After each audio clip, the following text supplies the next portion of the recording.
to the destination for TV superfan discussion, AfterBuzz TV. And now, let the buzz begin. I think Mark is done with me. You've broken him. First we're referencing stuff from the early 2000s, then we're referencing Yu-Gi-Oh! The Abridged series. Like, it is a reference sort of night. I am down. Well, I hope everybody brought an itemized list of pros and cons about the autumn and the spring, because guys, it is a no-holds-bar fight between spring and fall in this episode. What's the Remnant Rumble? I love that. That was Pepsi Fan 24. 2 maidens enter, 1 maiden leaves. Well, let's not waste any time. Let's go ahead and introduce our fantastic panel. To my left, Mark Donica. I'm the cute one, Mark B. Donica. You can find me on Twitter at Mark B. Donica. One of those statements was a lie. It's true. He's soapbox. You changed your Twitter name? Yeah. You didn't tell us. And to his left, Stacey Shuttleworth. Hey guys, I'm Stacey Shuttleworth. You can find me all over the internet at Stacey Shuttles. And to her left, Katie Cullen. I'm the wild one. You can follow me all over the social medias at Kiaxet. That is Kiaxet. And to my left, I'm Megan Salinas. You guys can tweet at me at the Menguin. That's TheMenguin. I guess you're the leaderly one and Stacy's the practical one. I was gonna go with nostalgic because we were just talking about Trust Company a minute ago.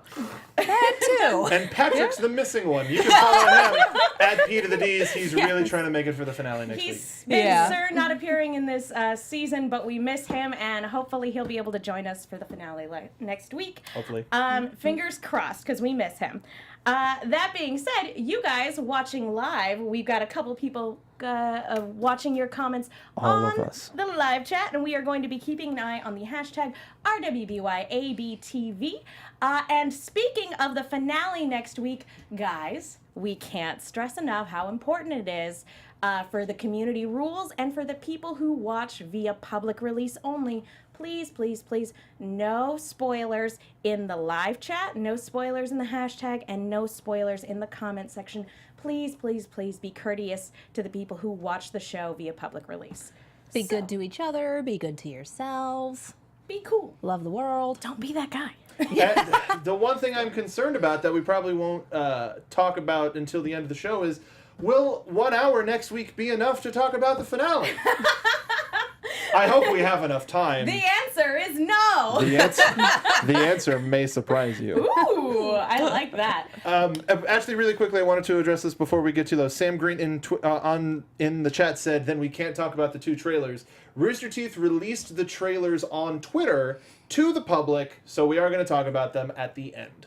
When we discuss news and gossip. Yep. So, guys, holy cow, I feel like this was an action-packed episode is kind of an understatement. Should we just go ahead and start digging into the Maiden fight? Yeah. I mean, we can. Yeah, we can do that. You want to do the Maiden fight before everything else? Well, nah, let's switch it around a little bit. Okay. We'll talk about the Maiden fight after we do our iTunes stuff. So yeah, let's talk about this skirmish before we go back down into the Vault of the Spring Maiden, where I think, to stick with the ongoing Overwatch analogies we have, who do you guys think had play of the game? Because I certainly have my vote. Who had play of the game? Who do you think I'm going to say? Nora. Nora. In consensus. Yes, it looks like we are unanimous at this table. Nora had play of the game. She totally Reinhardted this. Oh my god, yes. Just Hammer down, indeed. Good lord.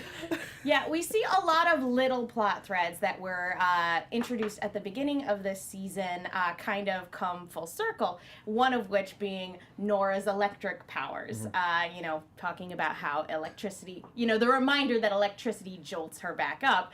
So the moment she starts getting attacked with electricity, you're like, this is going to go exactly where I think it's going to go, isn't it? Well, and that bit of dialogue with Hazel when he's attacking her and yelling at Oz, how many children have to die for you? And I'm like, well, if you'd stop killing them. But it's not. You are part of the problem. Yes, exactly. Like, that would help.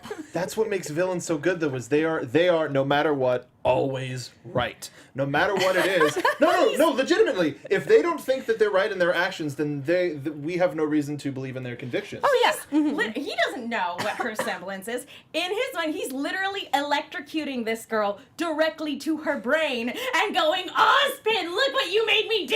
Yeah, I'm not saying that I think he's right, but I think he's willing to show the depths of how far he'll go when it comes to Ozpin and what his actions are doing to the rest of the world and him. Yeah. At the very least. Have to give a shout out to Sam too for the vocal performance for this section. Not only for that yell, but also just I don't need him to hurt. I just need him to go down. The only thing I'm disappointed with is that she didn't break his legs. Like, his ribs probably, but not his leg. I think that would be the terrifying thing, is if she did break his legs, he would just take 2 crystals and shove them where the bones were. Yeah. And then just, like, mutate even further and then have, like, jetpack, like... Here's a reference for you. Jet Butsu. To fly around and hover around like Jack Spicer. Anyway. Oh my God. Spared from that scene. That was wonderful and also horrifying. Speaking of Thank you, nostalgia. Mark. You're welcome. Talking about that, yeah, we get some insight into Hazel's semblance and why he's able to channel dust directly into his body, and that's because his semblance is being able to turn off his pain receptors. Is it turn off his pain receptors or not feel pain? Were they very specific? It sounded like, and I rewatched the episode once or twice, it sounded like Ozpin said that his semblance was not having to feel pain. So I feel like that's when his semblance is activated. If not, then it's that nervous condition, that nervous system condition where you just don't feel pain at all. I'm not talking about physical pain. I'm talking about emotional pain. Because if they're saying generally he can't feel pain, he goes straight, skipping over what Master Yoda says. But if he skips over pain and goes straight to anger, that's even more straight fuel. So yes, definitely, of course, the pain because he's stabbing himself and feeling all of the dust course through his veins. But I wonder if the emotional comes into play as well. I'm wondering. I guess It's possible either way. I guess the question for the table is whether or not this is foreshadowing for his eventual demise. Absolutely. Yeah, it's gonna go too far at some point. I mean, if he can push and push and push, well, we're gonna see that limit at some point. Pain is your body going, excuse me, something is wrong? Can we fix this? I don't know why, but I just got the old Gushers commercials in my head. For some reason, I don't know why. Oh no. Probably because, I don't know, they get a jolt when they put the Gushers in the mouth? No, because he's going to explode. That was the point of those Like a commercials for quite a while. Like, gross, like, whoever does the Foley for that scene is probably going to be like, I'm going to get all the stuff and just make the grossest splooshy, whatever. We get some watermelons and some Jell-O and some balloons and a hammer and let's go. Not I'm going gonna to punch this mayonnaise watermelon. Not gonna lie, when he injected those second set of dust crystals into his arm, I was like, how many of those before he pops like a balloon? Thunderfire. Shout out to Taxanuba 1990 in chat. You mean the new Gushers, a.k.a. Tide Pods. God. No, I don't. I No, don't mean friends. that. Actual edible Gushers that you're supposed to eat. Cascade Pods. They're much better. Oh, buddy. They've got antioxidants. Oh, Because the well. oxygen will leave your body because you're going to die. It will clean your insides. Well, you're not wrong. Okay, so now that the topical humor is done, the topical humor is never done.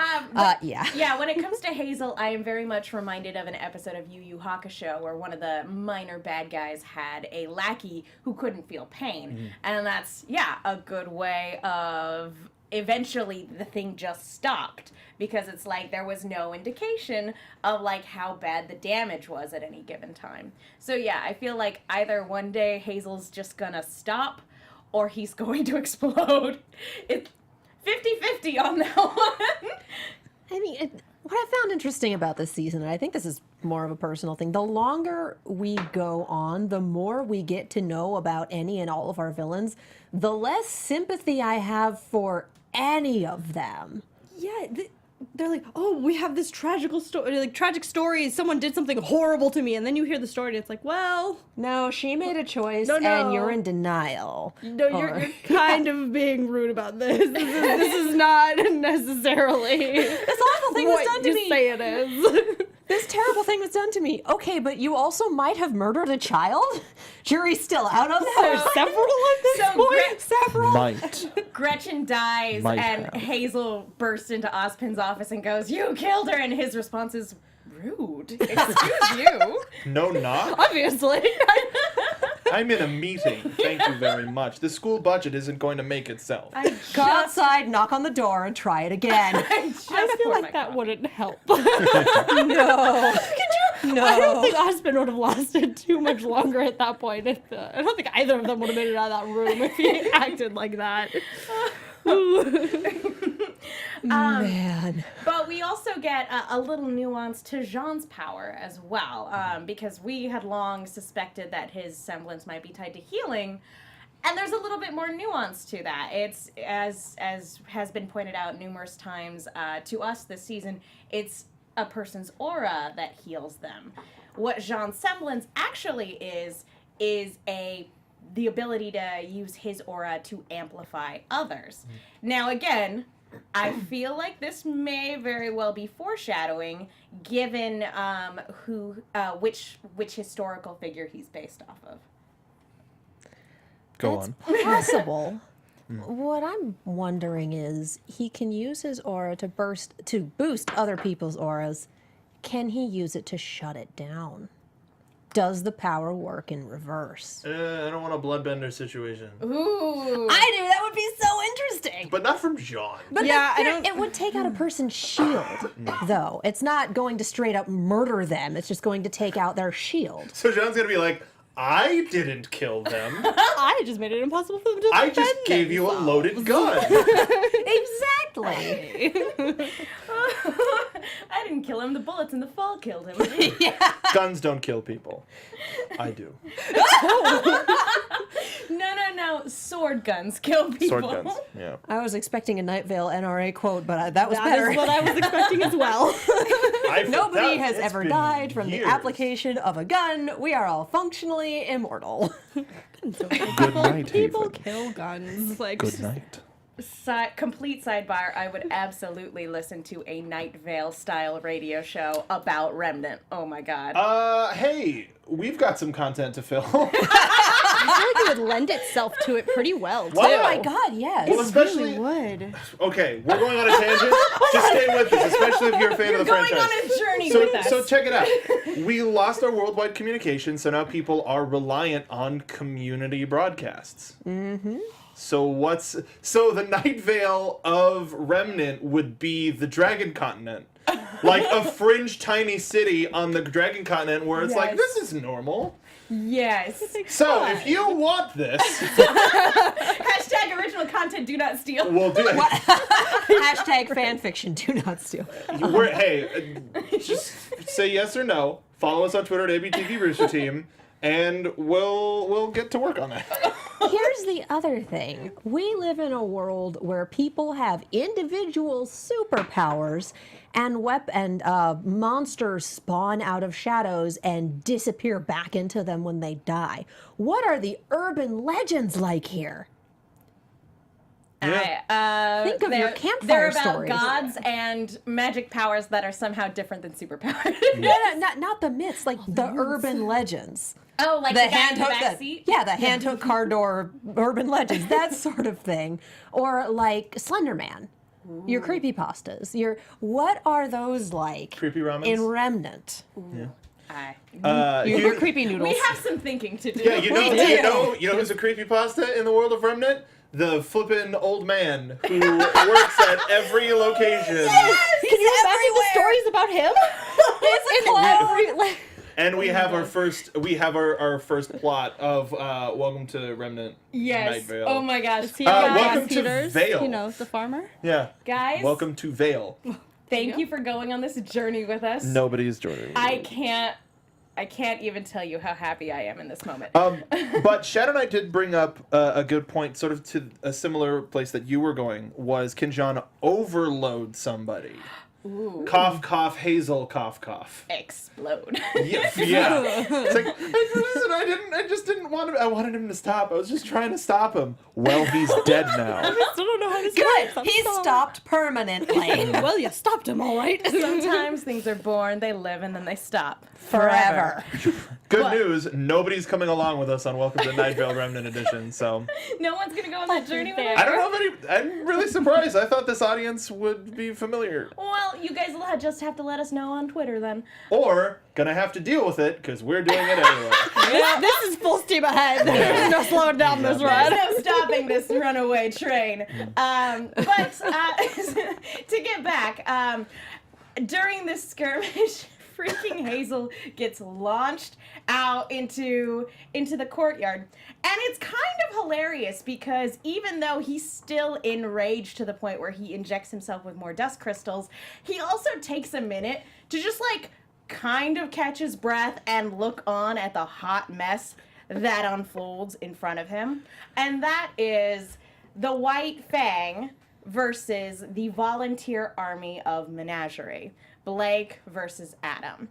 And I have to ask, just because I've seen a lot of criticism in terms of how this scene ended up playing out, do you guys feel like this interaction was a little anticlimactic? Or do you feel like the emotional payoff was there? I think it's what we needed, given that there is so much else going on here. We have a Maiden fight. We have Hazel. We have Weiss nearly dying and trying to figure things out. Like, there has been so much happening, and we already had a very big, very thorough emotional arc earlier with Blake and Elia. Ow. Yeah, because... That new little metal shield on the table is not fond of me. Yeah. In case you spill anything. Yeah, I think if we did a whole big thing with Blake and Adam here, it would be overkill. It would be too much. And so keeping it to this very brief but very pointed interaction, I think works really well. Plus, they were smart enough to call the cops. God bless. Nobody does that. Way to go. No, we have an army. We'll take care of it. No, let's call the cops. We have the army and the police. We're vigilantes and we're sanctioned. Come on, guys. But speaking to that even deeper divedly, who was with the Haven police? Mom. She was probably like, Woman. Gira, did you call the authorities? Well, I thought that we were just gonna... Somebody give me a scroll. I'm just gonna call the damn police. Doesn't think of anything stupid. You were the leader of this organization. Do you not think to call? You thought we were just gonna march in here. Who do you think was really running the White Fang all those You years? have contacts with the government. What's wrong with you? They'll be there to back you up the minute you call. You have to look. I sent a text. Done. I literally texted 911. Like, it's fine. We got this covered. I'll just go to the police station and make sure they all go to the right place. And you guys show up with all your swords and shields and make a really big entrance. Okay? Okay. Great. Love you, sweetie. See you later. Or conversely, she's like, did you call the cops? Nah, honey, we'll be fine. I'm going to go for a minute. I'll be right back. Then, Can I borrow your scroll? and then the police fly over and they're like, huh, neat. We weren't expecting that. No, how'd they know? I do love that to that point, there is a moment in this where Adam goes, how did you do this? Not how could you do this to me? It was literally, how did you accomplish this? And part of that was, how did you amass this army? But also, how did you call the cops? And I feel like the answer to that is talking to the cops. With a Good old communication. It's a magical thing. Or even just like, hi, we're an army. We'd like to speak with the police. We're a militia from a different country. We'd like to talk to you really You quickly. probably want to know about this. Yeah, That's just so you happening. know. Also, do you have any water? Hi, you've probably seen me in the press. I am the wife of the former leader of the White Fang. Just so you know, there is a White Fang attack scheduled for tonight. We thought you might want to show up and avert it, so it's going to be here at this time, and I'll totally ride along with you and give directions. It's Also, fine. here's some lemon squares. We just don't. Right? We just don't want to steal your thunder. Lemon squares on that make tray that sure she you're used to there. beat a man into unconsciousness. And you also know who we multi-purpose. don't want to undersell. Two of our favorite fan artists in the hashtag. Let's start with Malachroma, who gave us a. We all thought Jean was Mercy, but he was really Anna coming in with that clutch nano boost, sending Weiss off. You're powered up. Get in there. Which is amazing. And then, to follow up a joke from last week, not being a slush themselves, Jester's Chessboard, at S Chessboard, a joke from RWBY ABTV last week, Hazel will inherit the throne of the Squirrel King from Camp Camp. Not only giving us this brown line sketch, but also a little bit of a colored in one. Because Hazel is the Squirrel Grim on the tree of life that is Yggdrasil. Oh, man. Oh my God, The yes. Quartermaster versus Hazel the Squirrel King. I'm putting my money on the quartermaster. Hazel wouldn't stand a chance. He seems to be functionally immortal, and you just don't mess with that. Those are Shannon's characters in a nutshell.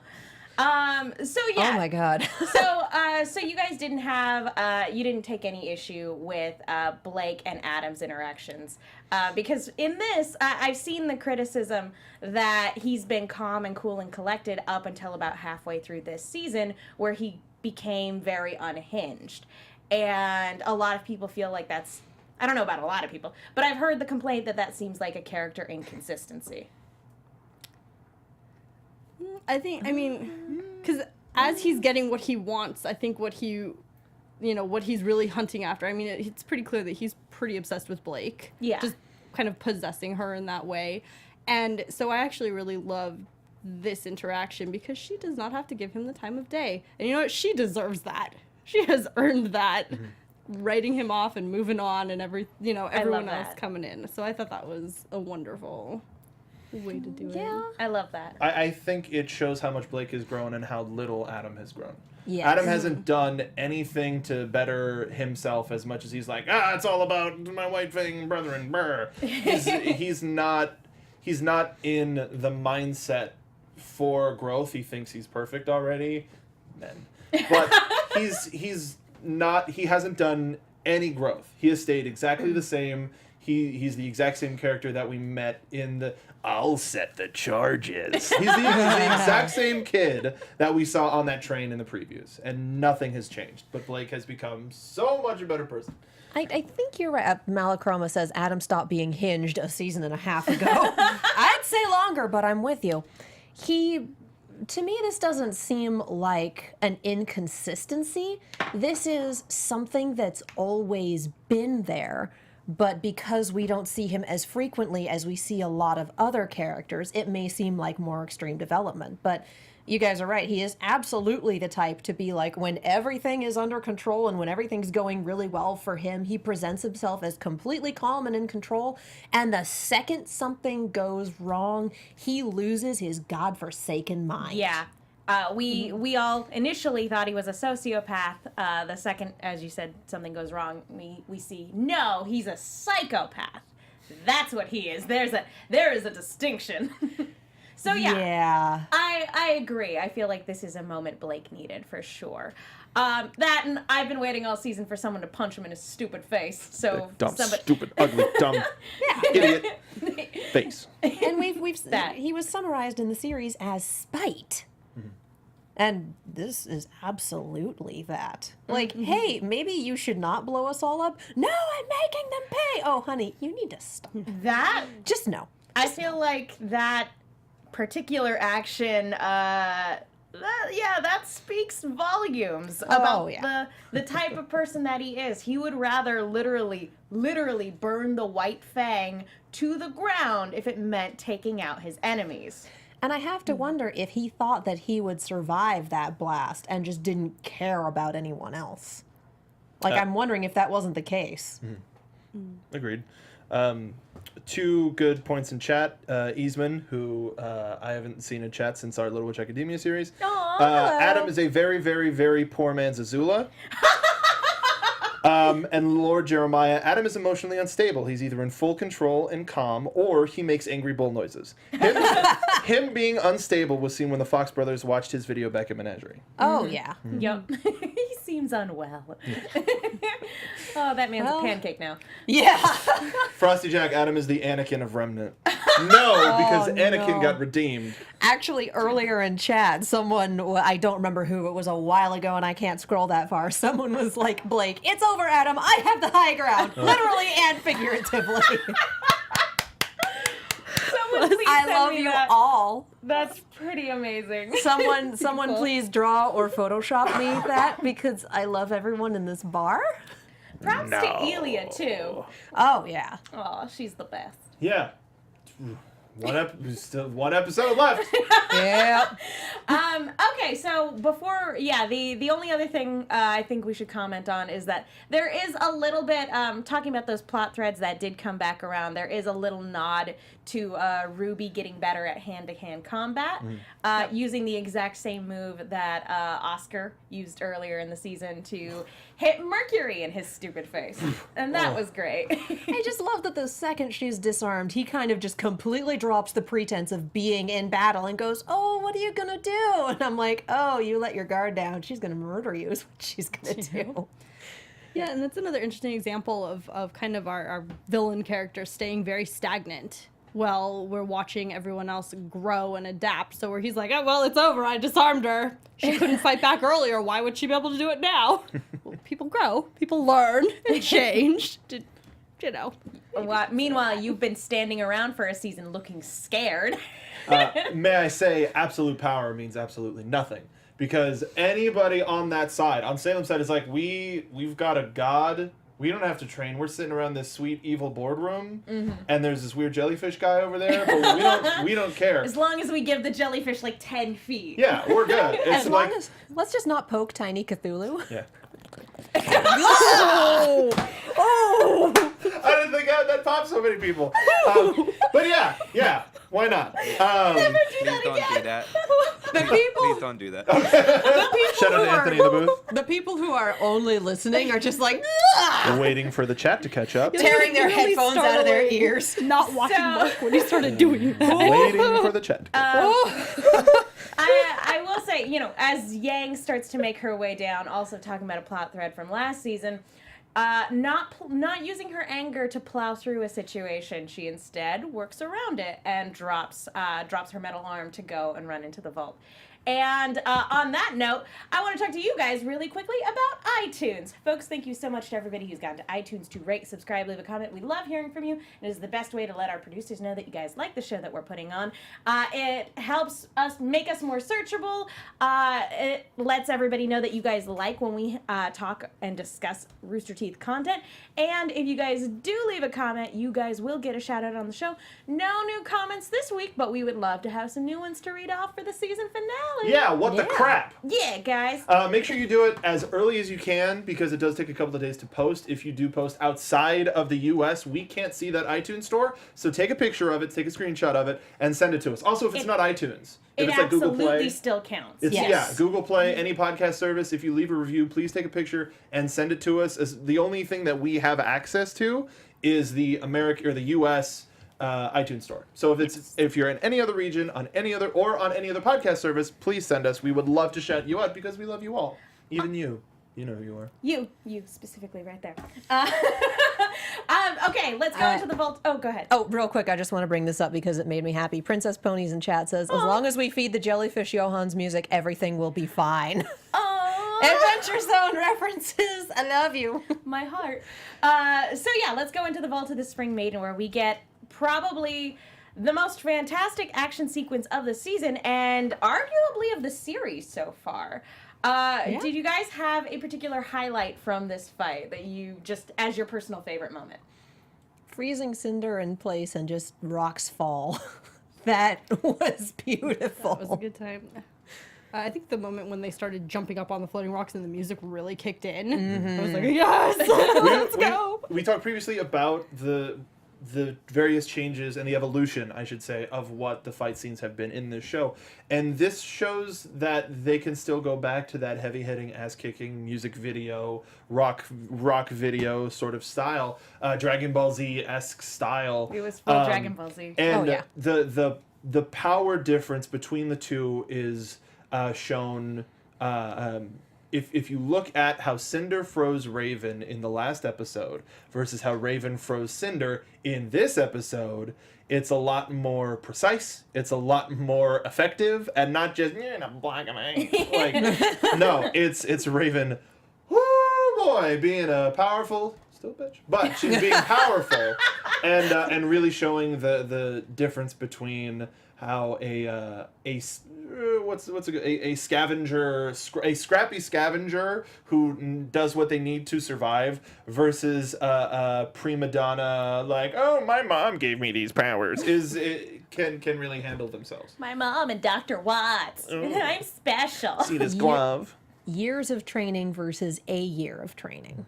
Oh, we got to see like that she has a big old crusty spot under her hair. Yeah, and it's not... talking about Avatar: The Last Airbender, definitely kind of a Zuko look going on there. I had two moments that were my favorite, and one was when Raven created her ice sword, and it just like exploded in size.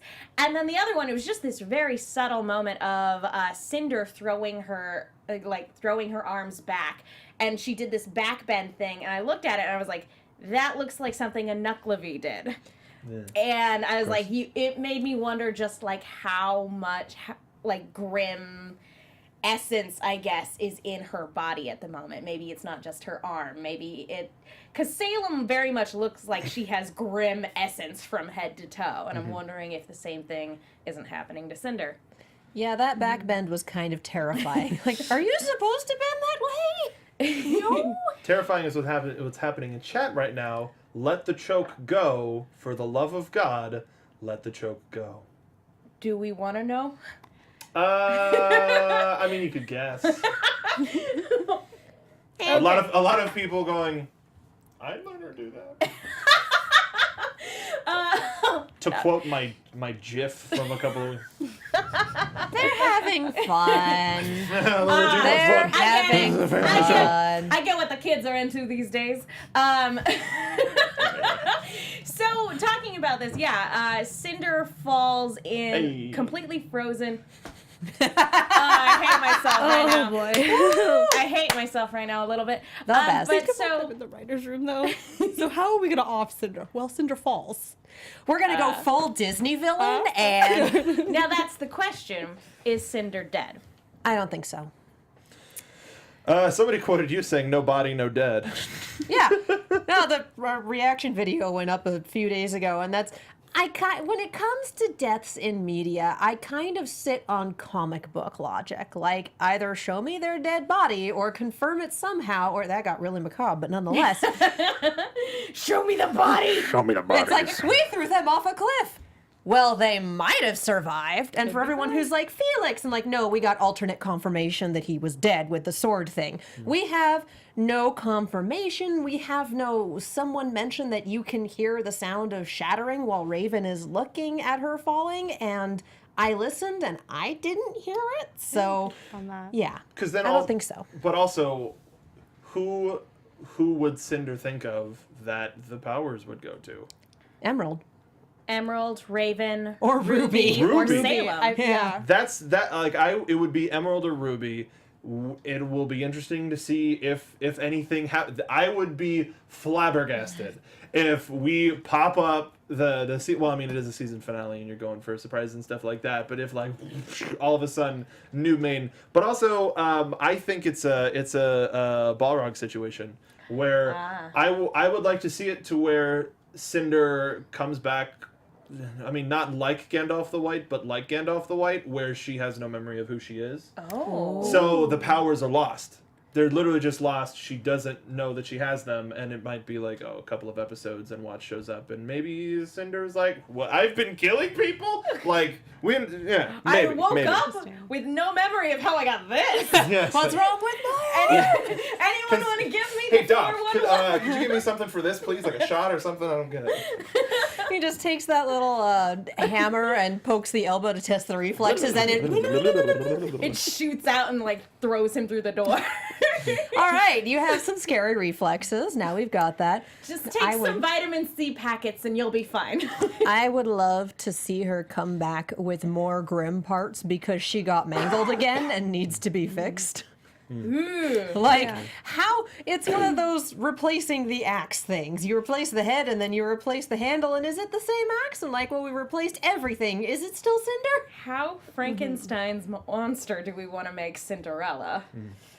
Why not, though? Right, and continue that vein. I mean, yeah, I think we're gonna maybe see her go more towards being, filled with grim parts and just kind of channeling that energy, and that on top of having a maiden power, how those would work together. Yeah.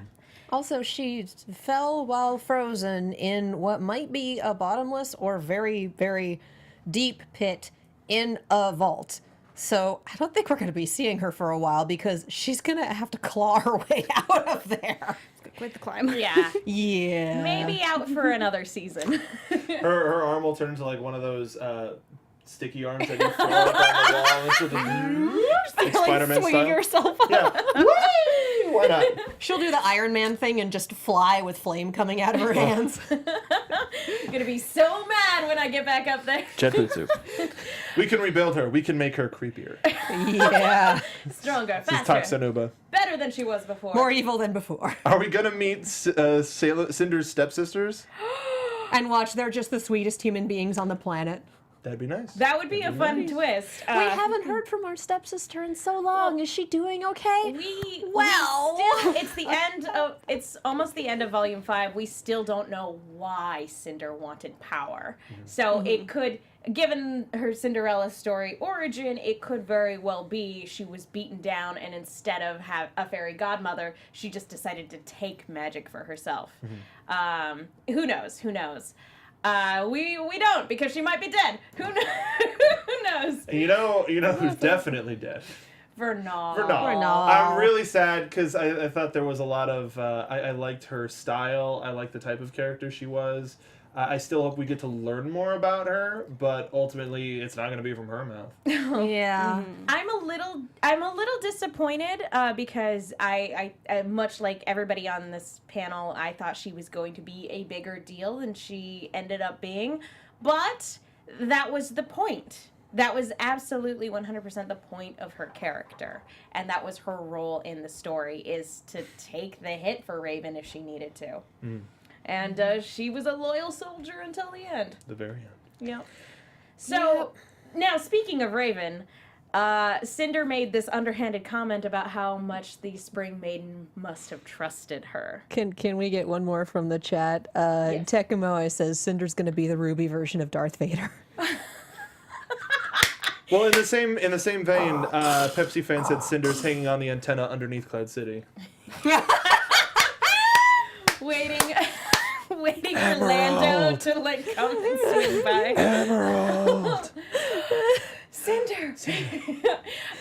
Okay, we are running a little bit short on time. Do you guys have any final thoughts on this fight scene, or on Raven being able to open the vault and kind of getting a pocket dimension?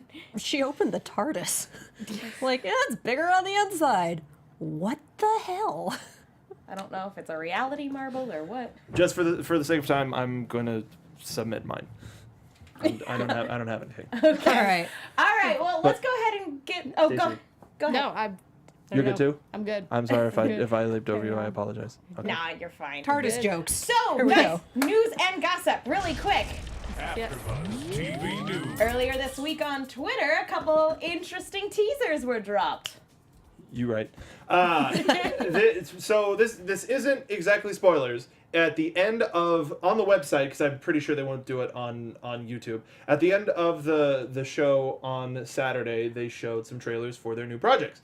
And they have since released those trailers on social media. So they are public. This is all public, and we're going to take a look. Maybe if they load, if they don't load, maybe not. But the trailer for, or a teaser for Genlock, and a the teasiest of teasers of Nomad of Nowhere. And I'm gonna just point it out because I like how it came out. If you noticed how our logo changed. Yeah. And also shout out to our iTunes listeners. Play whichever one first, and then we'll talk about it.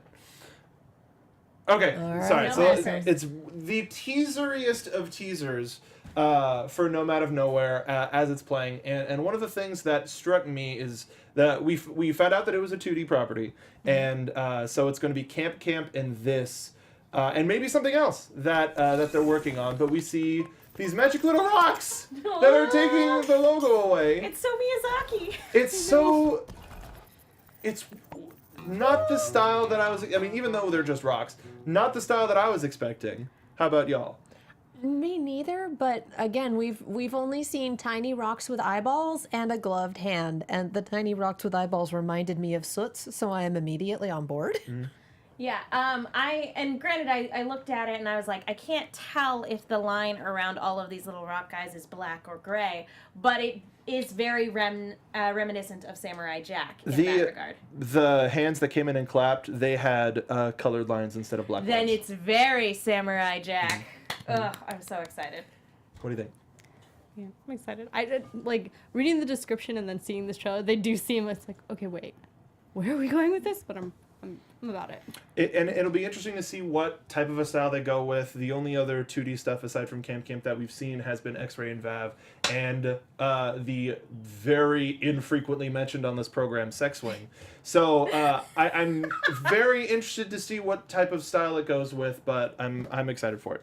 March. Oh yeah. And next we have Genlock. Let's take a look at this one. A little bit of sound on this one too. And all right, well, what's that one the again? same. Oh, there we go. There we go. Weird. Oh, that was my fault. I know what I did. Anyway. This looks ridiculously good. My gosh.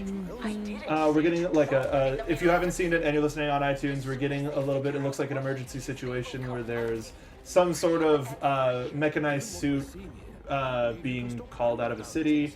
And one of the things that struck me is right now we're taking a look at our main character. Yes. And the way that it's moving, I can't tell if it's the screen, like the screen in the universe, or if the animation is going to be that like kind of one frame missing and look like Tron Uprising. Yes. If it looks like Tron Uprising and is a mecha, and I mean already we're all in at this table, Yes. but if they add that into it, I am even more, and it's got the dark blue and glowing light blue. I think they know exactly the audience And they're then going this. for. And right The here, glowing yeah. outlines just Everything about this screams Tron Uprising. I want it. From the score to the neon blue to the animation style, it looks, like Tron Uprising was somehow turned into a mecha anime. And I am on board. I am so on board. Bring it on. I need it in my life. Yes, please. Well, we're out of time. I'm pretty sure we don't sighing. even have time for predictions. No, I did. Let's save it for next week. Yes. So next week we'll be talking about the season finale. And something that I will want to say is, so when we introduced the show at the end of last year, we were like, oh, we're going to go weekly for RWBY so that we have more time to talk about it. And we're still running out of time every week. So naturally, the next step in that is to just stay weekly and break the showdown even more off-season, because you're going to want to talk about RWBY when the show's not on the air. You're going to want to do previews of Nomad of Nowhere and Genlock. You're going to want to talk to cast members and crew members that may not be able to talk to us because they're so busy with the show. So I've talked with the studio. We have talked with the studio, and we are going to be staying weekly. Yeah. And for times when we're going to be talking about shows, we're going to switch to an after-show format. For times when we're not going to be covering specific shows, we are going to stay in the Rooster Teeth reviews. We are going to live on the same iTunes feed. We're going to live on AfterBuzz Animation. And so after the finale next week, if there's anything that we didn't talk about, if there's silly stuff you want to talk about, now's the time to go to ABTV Rooster Team on Twitter and we'll start making the list now. Now that this episode is over, we can start talking about the finale on Twitter. So if there's stuff from the finale that you want us to cover and we don't have time to cover during our finale episode, we're going to carry that on to the week after, and the week after that, and the week after that. So, yeah, thank you for joining us. Stay tuned in the coming weeks for our upcoming radio drama, Welcome to Vale. Thank you, Caitlin, for Thanks for that Photoshop, Caitlin. And thank you, Bird Owl, for the high ground. That is, As well as Malachroma. We got 2 people doing ridiculous high ground jokes. I love you all. Are the best. So thank you guys so much for tuning in. Can't wait to talk about the finale next week. Mark, where can people go if they want to find you? Mark Donica on Twitter. I do this show as well as some wrestling shows. If you're a wrestling fan, some of you in chat are sharing with that. I want more wrestling RWBY memes. Thank you. And also, Stacy and I do a video game show called Inventory Full. We're on Twitch at Inventory Full PT. It is a talk show as well as a streaming show. We recently done Overwatch, getting over with Bennett Foddy, as well as some other stuff. Please make sure to check it out. I love that game. It's so much fun. I don't understand. Have you played Sexy Hiking? No, we'll talk about that later. We're out of time. We'll talk about it later. Hey guys, I'm Stacey Shuttleworth. You can find me all over the web at Stacey Shuttles. I'm Katie Cullen. You can follow me all over the social medias as well as on YouTube and Twitch at Kiaxet. That is Kiaxet. Megan's and my reactions to these RWBY episodes and just about everything else Rooster Teeth live on that YouTube channel. Also, Star Wars Rebels is coming back at the end of February, y'all. Indeed it is. And I'm Megan Salinas. You guys can follow me on Twitter and Instagram at TheMenguin. That's TheMenguin. Do a bunch of stuff. Thank you to everybody in the hashtag. Thank you to everybody in the live chat. You Thanks guys to Anthony, rock. our engineer. Yes! Thank you so much for being able to handle all of this supplementary material for this episode. You rock. Thank you guys so much for watching. We will see you next week for the finale! From executive producers Maria Menounos, Kevin Undergaro, Phil Svitek, and the entire AfterBuzz TV staff, we would like to thank you for listening to the AfterBuzz TV network. To watch or listen to other after shows and post comments or questions, be sure to visit AfterBuzzTV.com. I'm Sir Richard Wentworth, and this has been a presentation of AfterBuzz TV. See you later. The views expressed herein are those of the hosts only and do not necessarily reflect the views of AfterBuzz TV or its owners or principals.